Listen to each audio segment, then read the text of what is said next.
The Ashawagh Writers Workshop. We've been going for 32 years. We benefit in part, thank you, we benefit in part the Spring Scholarship Fund. And we meet at Ashawagh Hall in their funny attic. And it all started with an ad in the Star saying writers want a workshop, and about 26 people showed up. And some of the people are still in the workshop. And many more have been in for 20 or 10 or so many years. And I'm pleased to say that many people who were never published before published as a result of what they wrote in the workshop. And we have also some people who were already published who joined the workshop and hope to keep publishing. So I think we'll save any questions that you might have until the end. And I just want to say one thing. Our workshop is different from other workshops. Not only is it a very economical workshop, but also we are only interested in publishing. That's the only thing we're interested in. We're not interested in your essay that you wrote for your kids or your memory of your uncle. We want something that we can publish, and we study the market, and we keep up on literary agents and publishers, and this new, bewildering, but I think in the long run very gratifying, new world of self-publishing. When I was a kid, just starting writing, self-publishing was a no-no. There was I think it was the Exposition Press that specialized in self-publishing, and we called it a vanity press and looked down on it. But now, self-publishing is very legitimate. So anyway, we'll introduce you to three of our legitimate writers, and we're going to start with Terry Raffel. Raffel, is that? Raffel.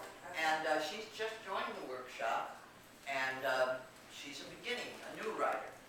And then we have Sue Bell, who's a practiced writer, and Janet, who's a new writer too, although she tells me she's been writing for quite some time, but she's starting the new YA, young adult genre now. So I'll say no more, and I'll let them speak for themselves. And we're going to start with you, Terry? Okay. Now, if you can't hear her, clap. Okay. Combing the dead. I can do this. I can do this. Am I really going to do this? I have done her hair 100 times before. This should be no different, really. I ring the doorbell and am met by a familiar face. I do live next door, after all. It all started when my ex-father-in-law had died. Among the many comments at the viewing, the one that stood out for me was, "But his hair is parted on the wrong side." This was a man who took a full head of hair to the grave.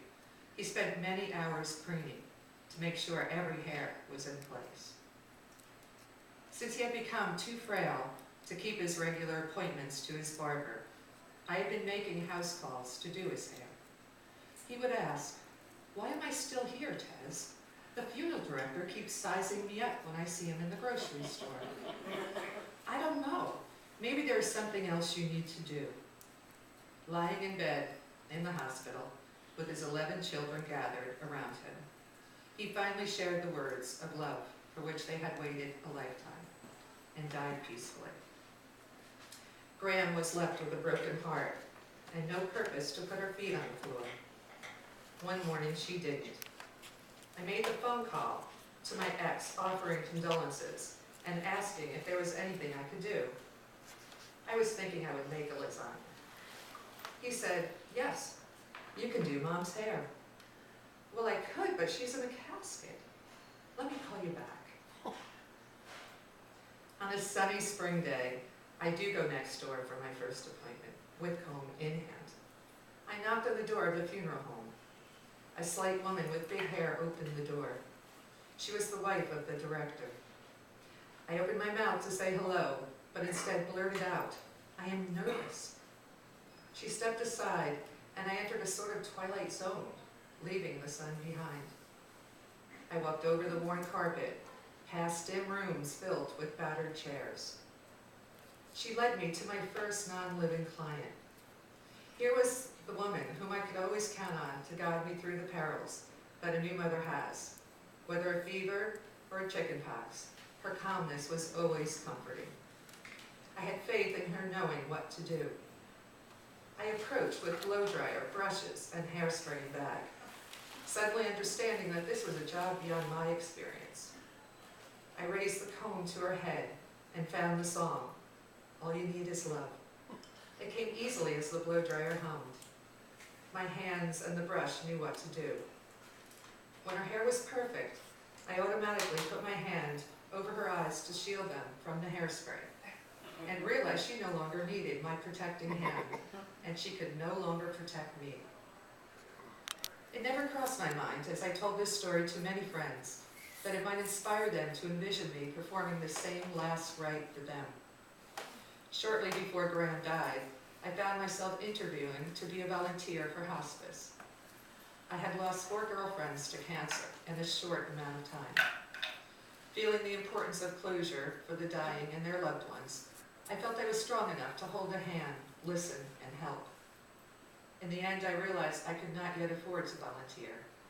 Being a freelance hairdresser, time and money was still important, so I put it on hold. My friend Helen was a monthly bright spot for me, filled with local lore, laughter, and big love. She always called me T.